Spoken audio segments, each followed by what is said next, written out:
ഞങ്ങൾക്ക് വലിയ ആശങ്കയൊക്കെ ഉണ്ടായിരുന്നു.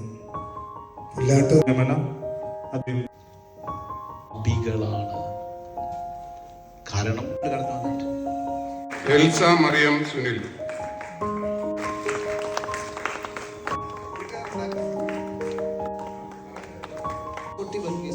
ശ്രീ മാത്തുക്കുട്ടി വർഗീസിനെ ക്ഷണിക്കുന്നു. ഏറ്റുവാങ്ങുന്നതിന് മലബാറിൽ MS മാത്യു സാറിനെ ക്ഷണിച്ചോളൂ.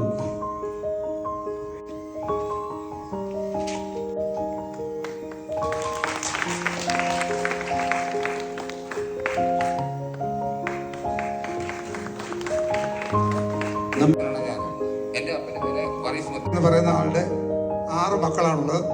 4 ആൺമക്കൾ നിലമ്പൂരിൽ